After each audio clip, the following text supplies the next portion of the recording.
Okay, so it's cold today.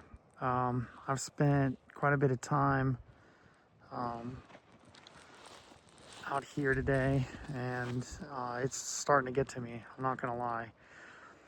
I'm dressed in warmer clothes than I was yesterday, but it hasn't made a huge difference, which I can't say that's because the clothes aren't making a difference. It's got to be because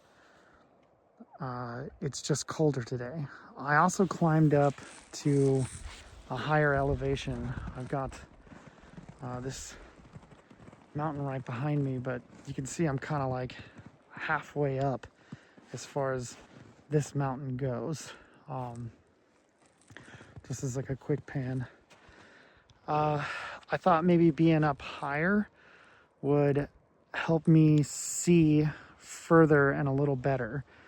And it definitely has in some respects. Um, but it's definitely colder up here. And when the wind blows up here, it's pretty intense. So I've kept my back to the wind as best I could. I've tried to kind of get shelter behind some bigger rocks and things like that as the day has carried on. But it's like there's only so much you can do as far as like extremities go when you're looking at hands and feet just being cold at a certain point during the day. There's a big difference between going out into the cold and just being out in the cold. If you go out and you're going to check the mail and you're in shorts and a t-shirt and it's 20 degrees outside, like you rush over, you open it up, you get your stuff, you lock it back and you run back inside. And you're cold for a bit, but you know, you'll warm back up and you know, you don't feel a core temperature drop. You don't shiver, you know, especially if it's warm inside or you jump under a blanket with somebody, something like that. It will help warm you back up and you don't suffer from it. Versus when you're out here and for so much of the day, you're the only thing that's making heat.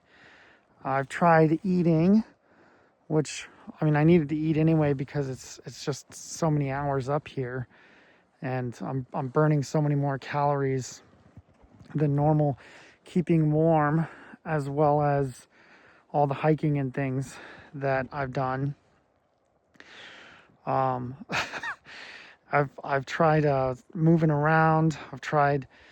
There's some other techniques that you can do when your hands and feet start to get cold. You can either try and exercise, do something, you know, some squats or something like that to be able to just get your blood flowing. But one trick that you can do, especially if you're trying to be still and not chase away any of the animals that might be out and about, would be to kind of squeeze and flex all of your muscles and then relax. And then squeeze and flex and relax. And that's supposed to stimulate some blood flow into the extremities. You literally just squeeze the blood into those places further away from the heart, like your hands and your feet.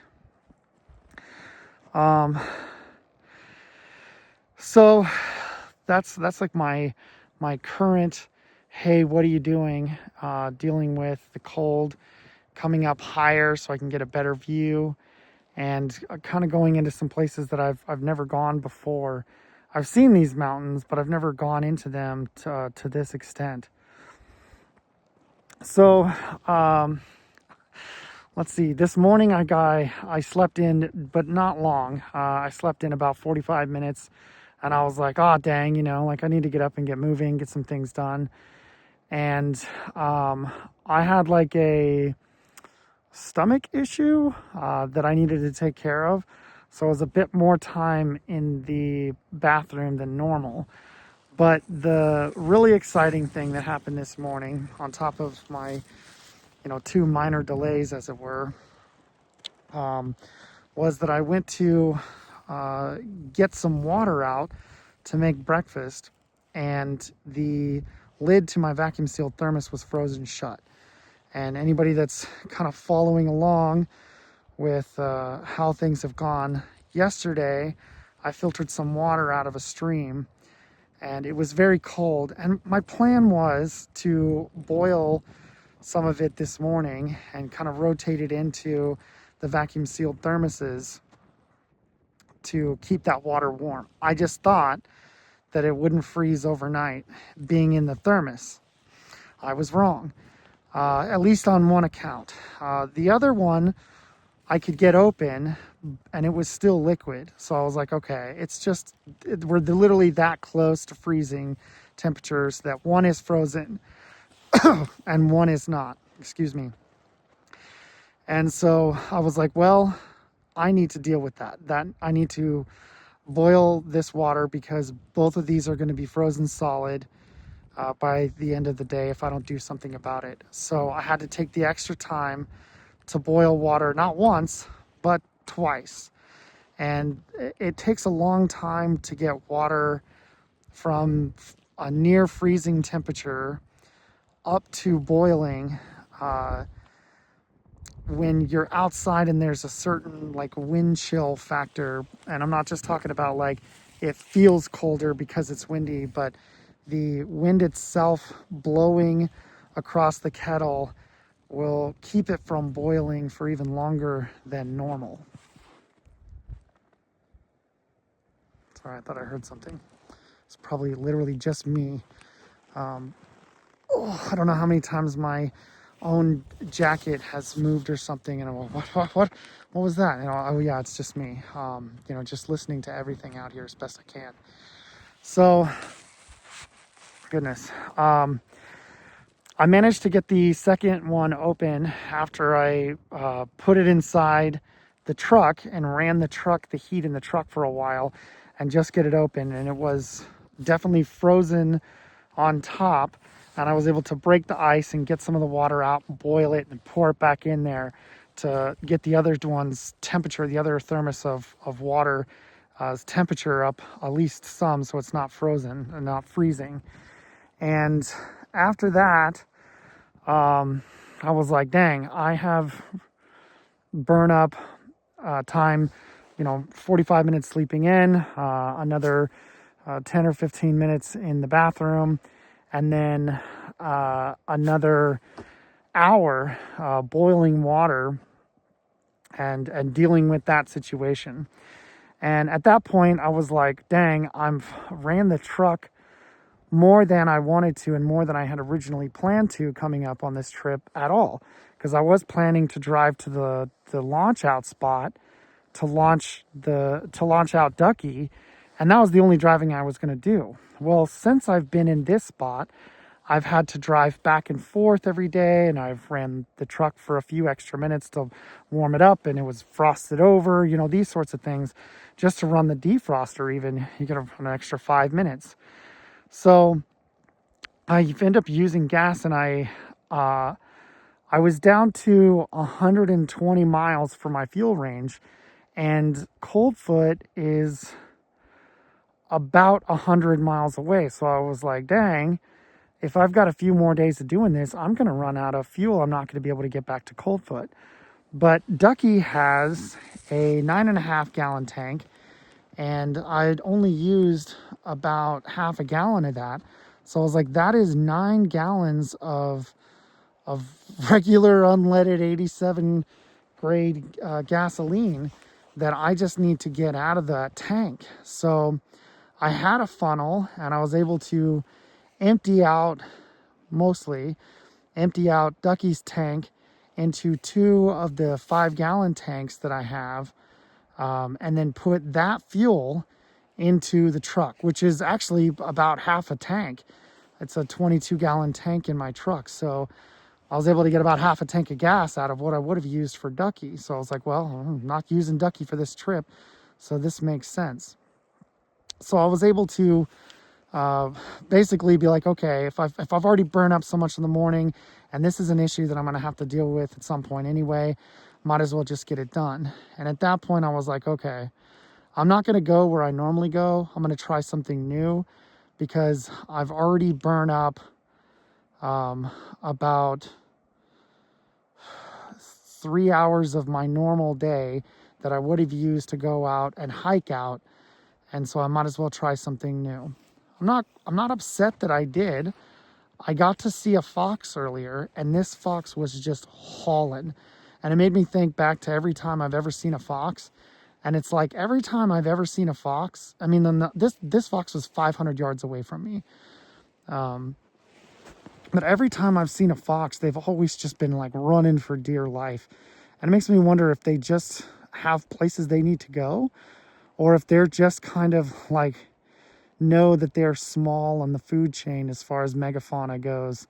And so they're always really are running for their life. I'm not sure. Anyway, he was taken off.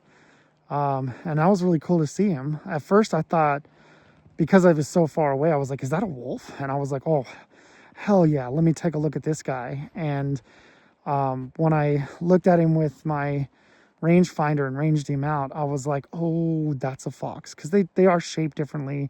And at that distance, I knew he was way too small to be a wolf out here. So there was that. But I don't think that the bear that I've been looking for is still in the area. I'm pretty sure that bear has left. According to the team and the sources, is that a bear can travel 6 to 10 miles a day without really hurting themselves, and their range can be anywhere from just a few miles to 500 miles. So this bear could have gone anywhere from 12 to 20 miles in the last day and a half, 2 days at this point, and could be so far out of my reach that I'll never see that bear ever again. Darn. Would have been really cool to have a really sweet skin to take home, and all that bear meat as well. An interior bear that's been eating all these berries and things like that, I bet would have been delicious. So anyway, I still have, reasonably, I have one more day of hunting that I can do. I just think that with the time off that I had planned, getting cut in half. I was originally going to take 18 days off work and be able to hunt for 22 days, or make this trip 22 days and be able to hunt for a solid 15 to 16 days, depending on how things went, to getting cut down to 9 days off work.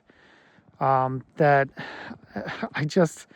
I'm not going to be able to pull this off. The caribou are not here right now, and I don't have enough time to be patient.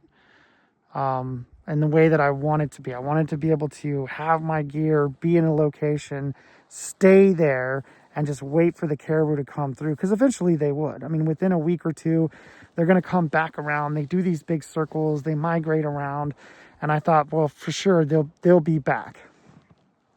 But I don't think I have time for that. I think they pushed through here on Sunday and Monday, and left a bazillion tracks all over the place. And since then, they have pressed on. I think some of them migrated south through Adigan Pass at that time. I've talked to a bunch of people, and I even saw them that day, that all corroborate that story.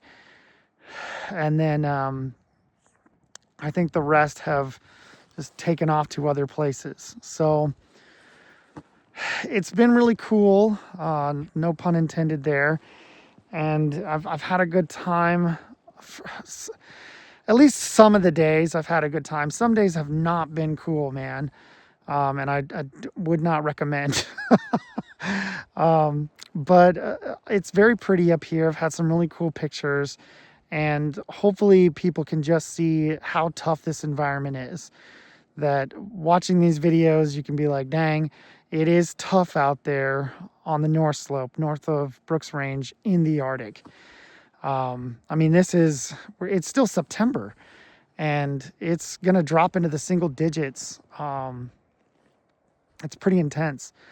But anyway, wish me luck that I I can get back to camp safely, and then maybe tomorrow morning I can see some caribou, and hopefully they're in the right place at the right time for me, so that I can take something home, more than just pictures and memories.